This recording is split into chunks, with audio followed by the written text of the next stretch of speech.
ਜੇ ਆਪਾਂ ਕੱਲ੍ਹ ਰੈਂਕ ਕੈਲਕੂਲੇਟ ਕਰਦੇ ਸੀਗੇ ਰੈਂਕ ਆਫ ਮੈਟ੍ਰਿਕਸ ਵਾਸਤੇ ਕੈਲਕੂਲੇਟ ਕਰਨ ਵਾਸਤੇ ਉਸ ਤਰੀਕੇ ਨਾਲੋਂ ਕਿਤੇ ਗੁਣਾ ਸੌਖੇ ਅਤੇ ਕਿੰਨੇ ਵਧੀਆ ਤਰੀਕੇ ਆਪਣੇ ਕੋਲ ਹੋਰ ਵੀ ਹੈਗੇ ਆ। ਇੱਕ ਹੋਰ ਤਰੀਕਾ ਆਪਾਂ ਡਿਸਕਸ ਕਰਨ ਲੱਗੇ ਹਾਂ ਅੱਜ, ਹੈ ਕੰਸੈਪਟ ਉਹੀ ਹੈ, ਰੈਂਕ ਆਫ ਮੈਟ੍ਰਿਕਸ। ਰਾਜੇ ਇੱਕ ਚੀਜ਼ ਆ, ਜੇ ਤੁਹਾਨੂੰ ਪੇਪਰ 'ਚ ਕਿਹਾ ਜਾਂਦਾ ਕਿ ਰੈਂਕ ਕੈਲਕੂਲੇਟ ਕਰੋ, ਮਤਲਬ ਸਪੈਸ਼ਲ ਮੈਂਸ਼ਨ ਨਹੀਂ ਕੀਤਾ ਜਾਂਦਾ। ਇਹਦੇ ਬਹੁਤ ਤਰੀਕੇ ਹੁੰਦੇ, ਪਹਿਲਾਂ ਮੈਂ ਤਰੀਕੇ ਗਿਣਾ ਦਿੰਦਾ। ਇੱਕ ਤਾਂ ਹੁੰਦਾ ਆਪਣੇ ਕੋਲ ਰੈਂਕ ਕੈਲਕੂਲੇਟ ਕਰੋ with the help of miners, ਠੀਕ ਆ, ਮਾਈਨਰ ਕੈਲਕੂਲੇਟ ਕਰਕੇ ਡਿਟਰਮੀਨੈਂਟ, ਜਾਂ ਕਹਿ ਲੈਂਦੇ ਵਿਦ ਦਾ ਹੈਲਪ ਆਫ ਡਿਟਰਮੀਨੈਂਟ, ਠੀਕ ਆ। ਉਦੋਂ ਤਾਂ ਆਪਾਂ ਜਿਹੜਾ ਹੈ ਉਹ ਪਿਛਲਾ ਤਰੀਕਾ ਲਾਉਣਾ ਜਿਹੜਾ ਹੁਣ ਤੱਕ ਆਪਾਂ ਲਾਉਂਦੇ ਆਏ ਹਾਂ। ਬਟ ਜੇ ਉੱਤੇ ਕੁਐਸਚਨ ਪੇਪਰ 'ਚ ਕੁਛ ਮੈਂਸ਼ਨ ਨਹੀਂ ਕੀਤਾ ਤਾਂ ਫਿਰ ਆਪਾਂ ਆਪਦੀ ਮਰਜ਼ੀ ਕਰ ਸਕਦੇ ਹਾਂ। ਜਿਹੜੇ ਦੂਸਰੇ ਤਰੀਕੇ ਆ, ਦੂਸਰਾ ਤਰੀਕਾ ਉਸ ਤੋਂ ਬਾਅਦ ਐਲੀਮੈਂਟਰੀ ਟਰਾਂਸਫੋਰਮੇਸ਼ਨਸ ਵਾਲਾ ਸੌਰੀ ਐਲੀਮੈਂਟਰੀ ਆਪਰੇਸ਼ਨ ਵਾਲਾ ਆ ਜਾਂਦਾ ਵਾ, ਠੀਕ ਆ, ਇਹ ਲਾ ਸਕਦੇ ਹਾਂ। ਐਕਲਨ ਫੋਰਮ ਬਣਾਉਣੀ ਆ ਉਹ ਲਾ ਸਕਦੇ ਹਾਂ, ਨੋਰਮਲ ਫੋਰਮ ਬਣਾਉਣੀ ਆ ਉਹ ਲਾ ਸਕਦੇ ਹਾਂ। 3-4 ਤਰੀਕੇ ਆ। ਅਗਲੇ 2-3 ਤਰੀਕੇ ਆ ਬੇਸਿਕਲੀ ਤੁਹਾਡੇ ਕੰਮ ਦੇ। ਇੱਕ ਤਾਂ ਮਾਈਨਰਸ ਦੀ ਹੈਲਪ ਨਾਲ, ਇੱਕ ਜਿਹੜਾ ਹੈਗਾ ਅੱਜ ਮੈਂ ਕਰਵਾਉਣ ਲੱਗਾ ਐਲੀਮੈਂਟਰੀ ਆਪਰੇਸ਼ਨ ਦੀ ਹੈਲਪ ਨਾਲ, ਐਕਲਨ ਫੋਰਮ ਬਣਾ ਕੇ ਉਸ ਤੋਂ ਬਾਅਦ ਨੋਰਮਲ ਫੋਰਮ ਬਣਾ ਕੇ। ਇਹ 3 ਤਰੀਕੇ ਆ, ਤਿੰਨਾਂ 'ਚੋਂ ਜਿਹੜਾ ਮਰਜ਼ੀ ਤੁਸੀਂ ਲਾ ਸਕਦੇ ਆ। ਪਰ ਮੈਂ ਤੁਹਾਨੂੰ ਸਲਾਹ ਇਹ ਦੇਵਾਂਗਾ, ਪੇਪਰ 'ਚ ਤੁਸੀਂ ਜਿਹੜਾ ਮੈਂ ਅੱਜ ਕਰਾਉਣ ਲੱਗਾ ਇਹਦੀ ਹੈਲਪ ਨਾਲ ਤੁਸੀਂ ਪੇਪਰ 'ਚ ਕਰਨਾ। ਪਰ ਕਰਨਾ ਉਦੋਂ ਆ ਜਦੋਂ ਉੱਤੇ ਜਾਂ ਤਾਂ ਲਿਖਿਆ ਹੋਵੇ ਵੀ ਐਲੀਮੈਂਟਰੀ ਆਪਰੇਸ਼ਨ ਦੀ ਹੈਲਪ ਨਾਲ ਕਰੋ, ਜਾਂ ਲਿਖਿਆ ਹੋਵੇ ਜਾਂ ਕੁਛ ਵੀ ਨਾ ਲਿਖਿਆ ਹੋਵੇ। ਮਤਲਬ ਕੁਛ ਵੀ ਨਹੀਂ ਲਿਖਿਆ, ਦੈਟ ਮੀਨਸ ਕੋਈ ਇੰਸਟਰਕਸ਼ਨ ਹੈ ਹੀ ਨਹੀਂ ਤੁਹਾਨੂੰ, ਇਹਦਾ ਮਤਲਬ ਤੁਸੀਂ ਆਪਦੀ ਮਰਜ਼ੀ ਕਰ ਸਕਦੇ ਹੋ। ਜਾਂ ਐਲੀਮੈਂਟਰੀ ਆਪਰੇਸ਼ਨ, ਠੀਕ ਹੈ, rank with the help of elementary operation, ਜਾਂ ਕਹਿ ਸਕਦੇ ਹਾਂ with the help of echelon form.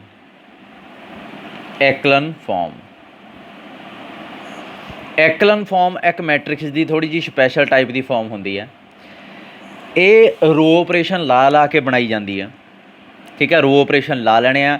ਹਾਂ, ਐਕਲਨ ਫੋਰਮ ਵੀ 2 ਤਰ੍ਹਾਂ ਦੀ ਹੁੰਦੀ ਆ, ਰੋ ਐਕਲਨ ਫੋਰਮ, ਕੋਲਮ ਐਕਲਨ ਫੋਰਮ। ਆਪਾਂ ਜਿਹੜੀ ਕਰਨੀ ਆ, ਆਪਾਂ ਇਹ ਜੇ ਮੇਰੇ ਕੋਲ ਇਸ ਟਾਈਮ, ਕਿਉਂਕਿ ਮੈਂ ਘਰ ਹਾਂ ਅੱਜ, ਅਤੇ ਮੇਰੇ ਕੋਲ ਘਰ ਆ ਜਿਹੜੀ ਕਿਤਾਬ ਉਹ ਪ੍ਰਸਾਈਜ਼ ਦੀ ਆ, ਪਰ ਕੋਈ ਐਡੀ ਬੋਦਰ ਕਰਨ ਵਾਲੀ ਗੱਲ ਨਹੀਂ ਹੈ ਬਈ ਇਹ ਪ੍ਰਸਾਈਜ਼ ਅਤੇ ਹੋਰ ਤਰ੍ਹਾਂ ਦੇ ਦੂਸਰੇ ਹੋਰ ਤਰ੍ਹਾਂ ਨਹੀਂ ਹੁੰਦੇ। ਐਕਲਨ ਫੋਰਮ ਚਾਹੇ ਕਿਸੇ ਵੀ ਬੁੱਕ 'ਚ ਪੜ੍ਹ ਲਓ ਸੇਮ ਹੁੰਦੀ ਆ। ਪਰ ਜਿਹੜੀ ਇਹ ਬੁੱਕ ਆ ਇਹਦੇ 'ਚ ਰੋ ਐਕਲਨ ਫੋਰਮ ਨਾਲ ਹੀ ਸਾਰੇ ਕੁਐਸਚਨ ਕੀਤੇ ਗਏ ਆ।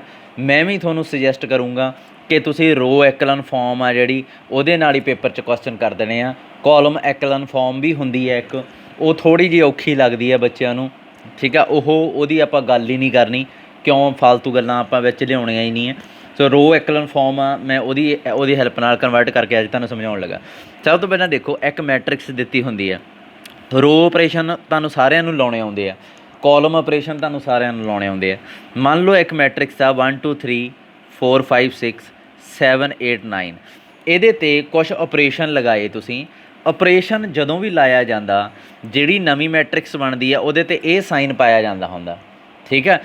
ਜਦੋਂ ਡਿਟਰਮੀਨੈਂਟ 'ਤੇ ਆਪਰੇਸ਼ਨ ਲਾਉਣੇ ਆ ਤਾਂ ਉੱਥੇ ਆਪਾਂ ਇਹ ਇਕੁਐਲਿਟੀ ਵਾਲਾ ਸਾਈਨ ਵਰਤਦੇ ਹਾਂ। ਮਤਲਬ ਇੱਕ ਵਾਰੀ ਡਿਟਰਮੀਨੈਂਟ ਕਰਕੇ ਇੱਥੇ 1 2 3 4 5 6 7 8 9, ਤਾਂ ਇਹਦੇ 'ਤੇ ਕੋਈ ਆਪਰੇਸ਼ਨ ਲਾ ਕੇ ਮੰਨ ਲਓ C1 C2 -C1 ਲਾਤਾ, ਨਵਾਂ ਜਿਹੜਾ ਉੱਥੇ ਇਕੁਅਲ ਟੂ ਦਾ ਸਾਈਨ ਪਾਇਆ ਜਾਂਦਾ। ਇੱਥੇ ਜੋ ਵੀ ਨਵੀਂ ਚੀਜ਼ ਬਣੂਗੀ ਆਪਰੇਸ਼ਨ ਦਾ ਇਕੁਅਲ ਟੂ ਦਾ ਸਾਈਨ ਹੁੰਦਾ। ਪਰ ਜਦੋਂ ਇੱਥੇ ਬਣਦੀ ਹੈ, ਇੱਥੇ ਇਹ ਵਾਲਾ ਸਾਈਨ ਪਾਉਣਾ ਆਪਾਂ, ਇਹ ਧਿਆਨ ਰੱਖਿਓ। ਜੇ ਕੋਈ ਸਟੂਡੈਂਟ ਨੇ ਇਕੁਅਲ ਟੂ ਵਾਲਾ ਸਾਈਨ ਪਾਇਆ ਤਾਂ ਚੈੱਕਰ ਕੋਲ ਪੂਰਾ ਹੱਕ ਆ ਉਹਦਾ ਨੰਬਰ ਕੱਟੇ। ਦੂਸਰੀ ਗੱਲ, ਜਦੋਂ ਇਹਦੇ 'ਤੇ ਇੱਕ ਆਪਰੇਸ਼ਨ ਲਾਇਆ, ਐਕਲਨ ਫੋਰਮ ਬਣਾਉਣ ਲੱਗਾ ਮੈਂ ਰੋ ਐਕਲਨ ਫੋਰਮ ਕੀ ਹੁੰਦੀ ਹੈ ਇਹ ਦੱਸਣ ਲੱਗਾ। ਸਭ ਤੋਂ ਪਹਿਲਾਂ ਪਹਿਲੀ ਰੋ ਸੇਮ ਰੱਖ ਲਈ 1 2 3, ਦੂਜੀ 'ਚ ਜਿਹੜਾ ਇਹ 4 ਪਿਆ ਅਤੇ ਜਿਹੜਾ ਇਹ 7 ਪਿਆ, ਇਹਦੀ ਜਗ੍ਹਾ 'ਤੇ 0 ਬਣਾਓ। 4 ਅਤੇ 7 0 ਬਣਾਓ। ਕਿਵੇਂ ਬਣਾਓਗੇ? R2 'ਚ ਚੇਂਜ ਕਰਨਾ। R2 'ਚ ਚੇਂਜ ਕਿਵੇਂ ਕਰਨਾ? R2 'ਚੋਂ R1 ਨੂੰ 4 ਨਾਲ ਪ੍ਰੋਡਕਟ ਕਰਕੇ ਘਟਾ ਦੇਣਾ, ਠੀਕ ਆ। ਤੁਹਾਡੀ ਕੋਈ ਬੁੱਕ ਇਹੋ ਜਿਹੀ ਵੀ ਹੋ ਸਕਦੀ ਹੈ ਰਾਜੇ, ਉਹਦੇ 'ਚ ਇਸ ਤਰੀਕੇ ਨਾਲ ਐਲੀਮੈਂਟਰੀ ਆਪਰੇਸ਼ਨ ਜੇ ਲਿਖੇ ਹੋਏ ਆ A12 A21, ਉਹ ਰਾਜੇ ਰਹਿਣ ਦਿਓ, ਜਿਵੇਂ ਤੁਸੀਂ ਪਲੱਸ 2 'ਚ ਸਿੱਖਦੇ ਆਏ ਹੋ ਉਵੇਂ ਹੀ ਲਾਓ। R2 'ਚ ਚੇਂਜ ਕਰਤਾ, ਕਿਵੇਂ? R1 ਨੂੰ 4 ਨਾਲ ਪ੍ਰੋਡਕਟ ਕਰਕੇ ਇਹਦੇ 'ਚ ਐਡ ਕਰਨਾ, ਕੀ ਬਣ ਜੂਗਾ ਇੱਥੇ 0। ਫਿਰ -4 ਨਾਲ -8 ਅਤੇ 5 -3, ਫਿਰ -4 -12 -6, ਠੀਕ ਹੈ ਜੀ, ਇਹ ਹੋ ਗਿਆ। ਫਿਰ R3 'ਚ ਚੇਂਜ, R3 'ਚ ਚੇਂਜ ਕੀ ਕਰਨਾ? R3 ਇੱਥੇ ਮਾਈਨਸ ਆਉਣਾ ਸੀ, -7 R1, ਕੀ ਚੇਂਜ ਆਊਗਾ ਇਹਦੇ 'ਚ?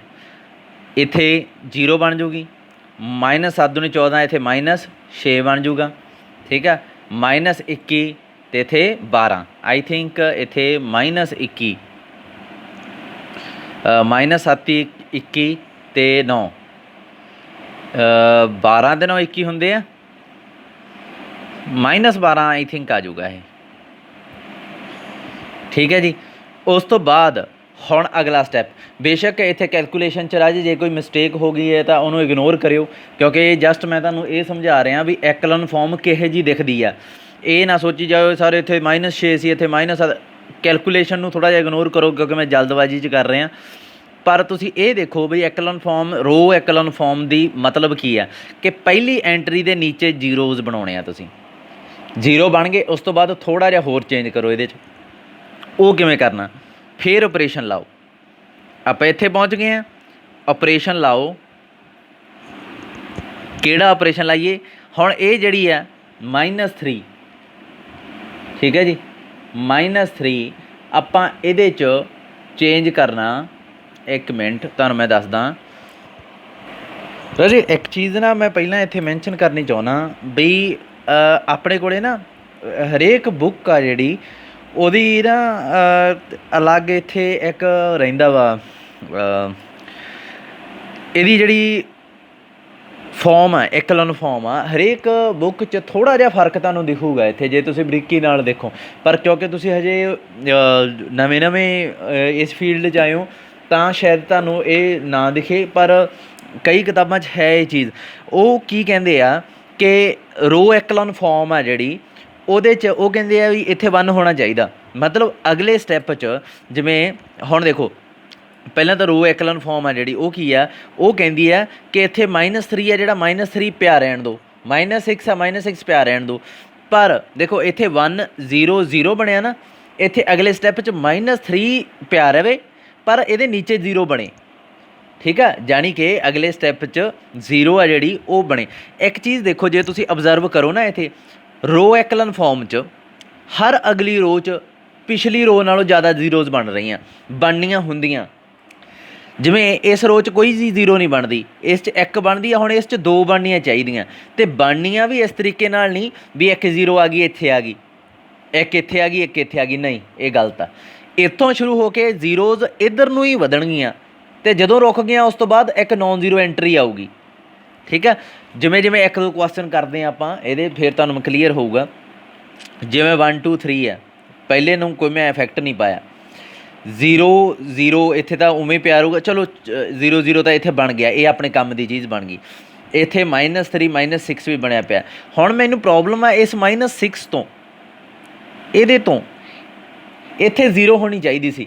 ਸੋ 0 ਬਣਾਉਣ ਵਾਸਤੇ ਕੀ ਕਰੀਏ? R3 'ਚ ਚੇਂਜ। ਕਿਵੇਂ ਚੇਂਜ ਕਰਨਾ? R3 -2 R2, ਸੋ ਕੀ ਆਊਗਾ? ਇੱਥੇ ਬਣ ਗਈ 0, ਸੋ ਓਕੇ ਹੋ ਗਿਆ। ਅਤੇ ਇੱਥੇ ਵੀ 0 ਬਣ ਗਈ। ਹੁਣ ਦੇਖੋ ਕੀ ਇਹ ਐਕਲਨ ਫਾਰਮ ਬਣ ਗਈ? ਹਾਂ। ਕਿਵੇਂ? ਪਹਿਲੀ ਰੋ 'ਚ ਜ਼ੀਰੋਜ਼ ਕਿੰਨੀਆਂ? ਕੋਈ ਵੀ ਨਹੀਂ। ਦੂਜੀ ਰੋ 'ਚ 1, ਤੀਜੀ ਰੋ 'ਚ 3, ਪਹਿਲੀ 'ਚ ਕਿੰਨੀਆਂ ਸੀ? 0, ਜਾਣੀ ਕਿ ਜ਼ੀਰੋਜ਼ ਦੀ ਗਿਣਤੀ ਵੱਧ ਰਹੀ ਆ। ਹੁਣ ਇਹਦਾ ਮਤਲਬ ਇਹ ਕੀ ਹੋ ਗਈ? ਰੋ ਐਕਲਨ ਫਾਰਮ, ਠੀਕ ਹੈ। ਇੱਕ ਐਗਜ਼ਾਮਪਲ ਹੋਰ ਦੇਖੋ ਇੱਥੇ ਵੀ ਜੇ ਮੰਨ ਲਓ ਇੱਥੇ -6 ਦੀ ਜਗ੍ਹਾ 'ਤੇ ਕਿਤੇ ਇੱਥੇ 12 ਦੀ ਜਗ੍ਹਾ 'ਤੇ ਕੁਛ -2 ਹੀ ਹੁੰਦਾ ਹੈ ਨਾ, ਫਿਰ ਇੱਥੇ ਕੀ ਆਉਣਾ ਸੀਗਾ? ਫਿਰ ਇੱਥੇ ਕੀ ਆਉਣਾ ਸੀ? ਇੱਥੇ ਤਾਂ 0 ਹੀ ਬਣ ਜਾਣਾ ਸੀ। ਇੱਥੇ -2 ਨਾਲ ਗੁਣਾ ਕੀਤੀ 12 ਮਾਈਨਸ, ਇੱਥੇ ਬਣ ਜਾਣਾ ਸੀ 10, 6 2 12, ਤੇ -2 ਐਡ ਕੀਤਾ 10 ਬਣ ਗਿਆ ਸੀ। ਕੀ ਫਿਰ ਇਹ ਐਕਲਨ ਫਾਰਮ ਰਹਿਣੀ ਸੀ? ਵੈਸੇ ਕਿਹਾ ਮੈਂ, ਇਹ ਨਾ ਸੋਚੀ ਜਾਓ ਬਈ ਸਰ -2 ਕਿਵੇਂ ਬਣ ਜੂਗਾ। ਮੈਂ ਕਿਹਾ ਮੰਨ ਲਓ ਬਣ ਜਾਂਦਾ ਜੇ, ਇਹ ਤਾਂ ਨਹੀਂ ਹੋ ਸਕਦਾ ਨਾ ਵੀ ਬਣੂਗਾ ਹੀ ਨਹੀਂ। ਬਣ ਸਕਦਾ, ਜੇ ਬਣ ਜਾਂਦਾ ਫਿਰ ਇੱਥੇ 10 ਆ ਜਾਣਾ ਸੀ। ਕੀ ਇਹ ਐਕਲਨ ਫਾਰਮ ਸੀ? ਹਾਂ, ਦੇਖੋ ਇਹ ਚੀਜ਼ ਫਿਰ ਸੈਟੀਸਫਾਈ ਹੋ ਰਹੀ ਹੈ। ਪਹਿਲੀ ਰੋ 'ਚ ਜ਼ੀਰੋਜ਼ ਦੀ ਗਿਣਤੀ 0, ਦੂਜੀ 'ਚ 1, ਤੀਜੀ 'ਚ 2। ਸੋ ਹਰ ਰੋ 'ਚ ਜ਼ੀਰੋਜ਼ ਦੀ ਗਿਣਤੀ ਵੱਧ ਰਹੀ ਆ। ਸੋ ਠੀਕ ਆ। ਹੁਣ ਇੱਥੇ ਇੱਕ ਮੇਨ ਚੀਜ਼ ਜਿਹੜੀ ਧਿਆਨ ਰੱਖਣ ਵਾਲੀ ਆ ਵੀ ਜੇ ਮੰਨ ਲਓ ਮੈਂ ਆਪਰੇਸ਼ਨ ਲਾਉਂਦਾ ਜਾਂਦਾ ਤਾਂ ਆਪਣੇ ਕੋਲੇ ਮੰਨ ਲਓ ਇਹ ਮੈਟ੍ਰਿਕਸ ਬਣ ਜਾਂਦੀ। ਕੀ ਇਹ ਐਕਲਨ ਫਾਰਮ ਸੀ? ਮੈਂ ਵੈਸੇ ਹੀ ਡਿਸਕਸ ਕਰ ਰਿਹਾ ਕਿਉਂਕਿ ਇੰਨੀਆਂ ਐਗਜ਼ਾਮਪਲਾਂ ਚੱਕਣੀਆਂ ਅਤੇ ਕੁਐਸਚਨ ਸਮਝਾਉਣਾ ਬਹੁਤ ਔਖਾ। ਹਰ ਵਾਰ ਐਕਲਨ ਫਾਰਮ, ਕਈ ਕੁਐਸਚਨ ਤਾਂ ਕਿੰਨੇ ਹੀ ਇਹੋ ਜਿਹੇ ਆ ਜਿਨ੍ਹਾਂ 'ਚ ਐਕਲਨ ਫਾਰਮ ਇਹੋ ਜਿਹੀ ਕੋਈ ਬਣੀ ਜਾਂਦੀ ਆ। ਫਿਰ ਮੈਂ ਇਹੋ ਜਿਹੀ ਐਗਜ਼ਾਮਪਲ ਕਿੱਥੋਂ ਲੱਭੂੰਗਾ? ਤਾਂ ਮੈਂ ਸਿੱਧਾ ਡਿਸਕਸ ਕਰ ਰਿਹਾ ਤੁਹਾਡੇ ਨਾਲ। ਜੇ ਇਹੋ ਜਿਹੀ ਬਣ ਗਈ ਐਂਡ 'ਤੇ ਆਪਰੇਸ਼ਨ ਮੁੱਕ ਗਏ, ਤੁਹਾਡੇ ਕੋਲ ਖਤਮ ਹੋ ਗਿਆ। ਹੁਣ ਪ੍ਰੋਬਲਮ ਕੀ ਆ ਵੀ ਤੁਸੀਂ ਇੱਥੇ ਤੱਕ ਆ ਗਏ, ਕੀ ਇਹ ਐਕਲਨ ਫਾਰਮ ਆ? ਇਹ ਐਕਲਨ ਫਾਰਮ ਨਹੀਂ ਹੈ। ਕਿਉਂ? ਦੇਖੋ, ਪਹਿਲੀ 'ਚ 0 ਦੀ ਗਿਣਤੀ 0, ਦੂਜੇ 'ਚ 0 ਦੀ ਗਿਣਤੀ 1, ਤੀਜੇ 'ਚ 0 ਦੀ ਗਿਣਤੀ। ਹੁਣ ਇਹ ਨਾ ਕਹਿਓ ਕਿ 1 0 ਇਹ ਹੋ ਗਈ 1 ਇਹ ਹੋ ਗਈ। ਪਹਿਲੀ ਨੌਨ ਜ਼ੀਰੋ ਐਂਟਰੀ ਆਉਣ ਤੋਂ ਪਹਿਲਾਂ ਜ਼ੀਰੋਜ਼ ਜਿੰਨੀਆਂ ਆਉਂਦੀਆਂ, ਪਹਿਲੀ ਨੌਨ ਜ਼ੀਰੋ ਐਂਟਰੀ ਆਉਣ ਤੋਂ ਪਹਿਲਾਂ ਜਿੰਨੀਆਂ ਜ਼ੀਰੋਜ਼ ਆ ਗਈਆਂ, ਮੈਂ ਉਹਨਾਂ ਦੀ ਗੱਲ ਕਰ ਰਿਹਾ। ਪਹਿਲੀ ਦੇਖੋ ਇੱਥੇ ਪਹਿਲੀ ਨੌਨ ਜ਼ੀਰੋ ਐਂਟਰੀ ਕਿਹੜੀ ਹੈ? 1। ਇਹ ਤੋਂ ਪਹਿਲਾਂ ਜ਼ੀਰੋਜ਼ ਕਿੰਨੀਆਂ? ਕੋਈ ਵੀ ਨਹੀਂ। ਫਿਰ ਇੱਥੇ ਪਹਿਲੀ ਨੌਨ ਜ਼ੀਰੋ, ਜਦੋਂ ਇੱਧਰ ਇੱਦਾਂ ਚੱਲਦੇ ਜਾਣਾ ਤੁਸੀਂ, ਠੀਕ ਆ? ਇਸ ਡਾਇਰੈਕਸ਼ਨ 'ਚ ਰੋ ਫੜ ਲੈਣੀ ਆ, ਕੋਈ ਵੀ ਇੱਕ ਇਸ ਡਾਇਰੈਕਸ਼ਨ 'ਚ ਚੱਲਦੇ ਜਾਣਾ। ਹੁਣ ਜਦੋਂ ਇਸ ਡਾਇਰੈਕਸ਼ਨ ਚੱਲੇ, ਸੈਕਿੰਡ ਰੋ 'ਚ ਇਸ ਡਾਇਰੈਕਸ਼ਨ 'ਚ ਚੱਲਣਾ ਸ਼ੁਰੂ ਕੀਤਾ ਇੱਧਰੋਂ, ਪਹਿਲੀ ਨੌਨ ਜ਼ੀਰੋ ਐਂਟਰੀ ਕਿਹੜੀ ਆ? -3। ਇਸ ਤੋਂ ਪਹਿਲਾਂ ਜ਼ੀਰੋਜ਼ ਕਿੰਨੀਆਂ? 1। ਹੁਣ ਤੀਜੀ ਰੋ 'ਚ ਵੜ ਜਾਓ, ਇਸ ਡਾਇਰੈਕਸ਼ਨ 'ਚ ਚੱਲਣਾ ਸ਼ੁਰੂ ਕਰੋ, ਚੱਲਦੇ ਗਏ ਆ ਗਈ ਪਹਿਲੀ ਨੌਨ ਜ਼ੀਰੋ ਐਂਟਰੀ 1। ਜ਼ੀਰੋਜ਼ ਕਿੰਨੀਆਂ ਇਸ ਤੋਂ ਪਹਿਲਾਂ? 1। ਇਹ ਤਾਂ ਗਲਤ ਹੋ ਗਿਆ। ਇੱਥੇ ਜੇ 0 ਦੀ ਗਿਣਤੀ 0 ਆ, ਇੱਥੇ 1 ਹੋਣੀ ਚਾਹੀਦੀ ਹੈ। ਇੱਥੇ ਜੇ 1 ਆ, ਇੱਥੇ 2 ਹੋਣੀ ਚਾਹੀਦੀ ਹੈ। ਸੋ ਇੱਥੇ 0 ਹੋਣੀ ਚਾਹੀਦੀ ਸੀ। ਸੋ ਫਿਰ ਮੈਂ ਕੀ ਕਰੂੰਗਾ? ਇਹ ਐਕਲਨ ਫਾਰਮ ਨਹੀਂ ਬਣੀ। ਇਹਦੇ 'ਤੇ ਇੱਕ ਆਪਰੇਸ਼ਨ ਹੋਰ ਲਾਵਾਂਗੇ ਆਪਾਂ। ਕਿਹੜਾ ਆਪਰੇਸ਼ਨ ਹੋਊਗਾ? ਇਹਨੂੰ 1/3 ਨਾਲ ਪ੍ਰੋਡਕਟ ਕਰਕੇ ਇਹਦੇ 'ਚ ਐਡ ਕਰ ਦਿਓ। 1 2 3 0 -3 -6 0 1/3 ਨਾਲ ਪ੍ਰੋਡਕਟ ਕੀਤੀ -1 ਬਣ ਜਾਊਗਾ। -1 ਤੇ 1 ਐਡ ਕੀਤਾ 0। ਇੱਥੇ 1/3 ਨਾਲ ਪ੍ਰੋਡਕਟ ਕੀਤੀ -2। ਆ ਦੇਖੋ ਹੁਣ ਇਹ ਬਣ ਜੂਗੀ ਇਸ ਫਾਰਮ 'ਚ। ਜਾਣੀ ਕਿ ਮੈਂ ਕੀ ਕੀਤਾ? R3 'ਚ ਚੇਂਜ ਕੀਤਾ। ਕਿਵੇਂ ਚੇਂਜ ਕੀਤਾ? R3 + 1/3 R2 ਇਹ ਆਪਰੇਸ਼ਨ ਲਾਇਆ ਤਾਂ ਮੈਟ੍ਰਿਕਸ ਇਹ ਬਣ ਗਈ। ਹੁਣ ਦੇਖੋ ਇਹ ਬਣਦੀ ਐਕਲਨ ਫਾਰਮ? ਹਾਂ ਬਣ ਗਈ। ਕਿਵੇਂ?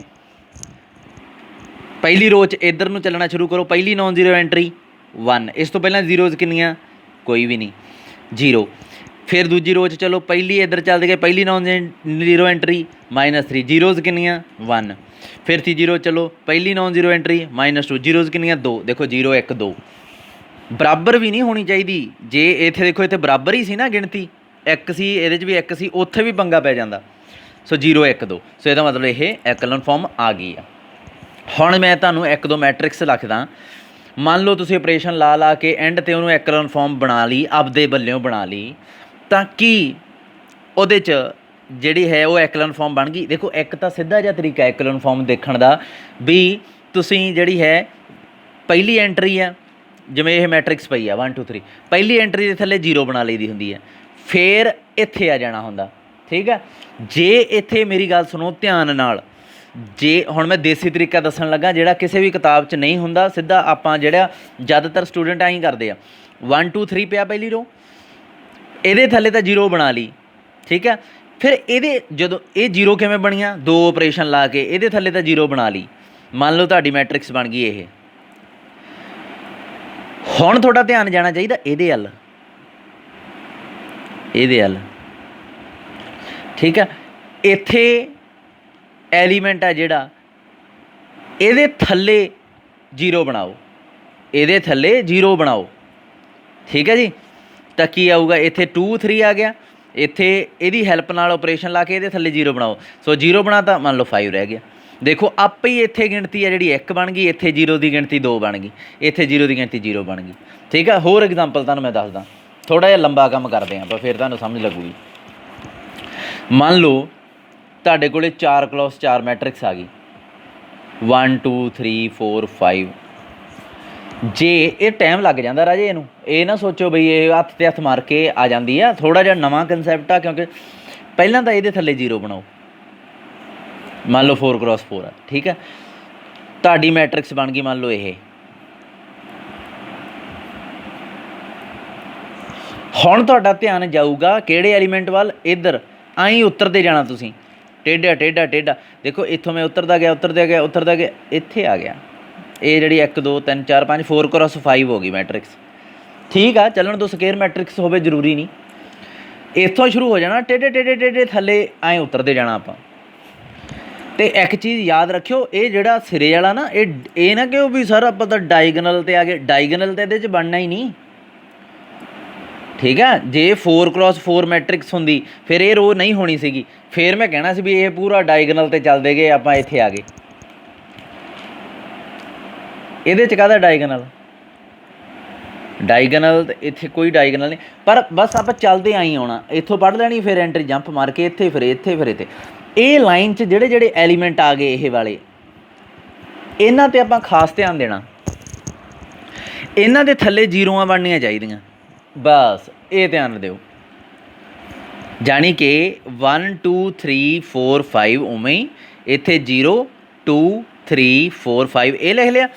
ਹੁਣ ਦੇਖੋ 2 ਦੇ ਥੱਲੇ ਵੀ 0 ਹੋਣੀ ਚਾਹੀਦੀ ਸੀ ਅਤੇ ਇੱਥੇ ਵੀ 0 ਹੋਣੀ ਚਾਹੀਦੀ ਸੀ। ਇਹ 0 ਬਣਾਓ, ਕਿਵੇਂ ਬਣਾਓਗੇ? ਇਹ R2 ਆ ਨਾ ਰੋ, ਮੈਂ R3 'ਚ ਚੇਂਜ ਕਰਨਾ, ਕਿਵੇਂ ਚੇਂਜ ਕਰਨਾ? R3 -3 R2, ਇਹਨੂੰ -3 ਨਾਲ ਗੁਣਾ ਕਰਕੇ ਇਹਦੇ 'ਚ ਐਡ ਕਰਤਾ, ਕੀ ਆ ਗਿਆ ਇੱਥੇ? ਇੱਥੇ ਤਾਂ 0 ਨੂੰ -3 ਨਾਲ ਗੁਣਾ ਕਰਕੇ ਇਹਦੇ 'ਚ ਐਡ ਕਰੋਗੇ 0 ਹੀ ਰਹਿ ਜਾਊਗਾ। ਇਹ ਜ਼ੀਰੋਆਂ ਨਾਲ ਤਾਂ ਰਿਸਕ ਪੈਣਾ ਹੀ ਨਹੀਂ ਇਹਨਾਂ ਨੇ, ਤਾਂ ਇਹ ਤਾਂ ਆਈ ਪਈਆਂ ਰਹਿੰਦੀਆਂ, ਇਹਨਾਂ ਦੇ ਅਸਰ ਹੀ ਨਹੀਂ। ਇਹਨੂੰ ਇਹ 0 ਨੂੰ -3 ਨਾਲ ਗੁਣਾ ਕਰਕੇ ਇਹਦੇ 'ਚ ਐਡ ਕੀਤਾ, ਕੋਈ ਫਰਕ ਨਹੀਂ। ਇੱਥੇ ਕੀ ਹੋਊਗਾ? -3 ਦੂਣੀ 6 + 6 0 ਬਣ ਗਈ, ਚਲੋ ਇੱਕ ਕੰਮ ਹੋ ਗਿਆ। ਪਰ ਬਾਕੀ ਐਲੀਮੈਂਟ 'ਤੇ ਵੀ ਇਫੈਕਟ ਪੈ ਜਾਂਦਾ ਹੁੰਦਾ, ਕੀ ਆਊਗਾ? -3 -9 ਤੇ 7 -2 -12 ਤੇ 8 -4 -15 ਤੇ 9 -6, ਬਾਕੀਆਂ ਦੇ ਵੀ ਪੈ ਗਿਆ, ਪੈ ਜੇ ਇਫੈਕਟ, ਆਪਾਂ ਕੀ ਲੈਣਾ ਬਾਕੀਆਂ ਤੋਂ। ਹੁਣ ਇਹਦਾ ਧਿਆਨ ਦਿਓ,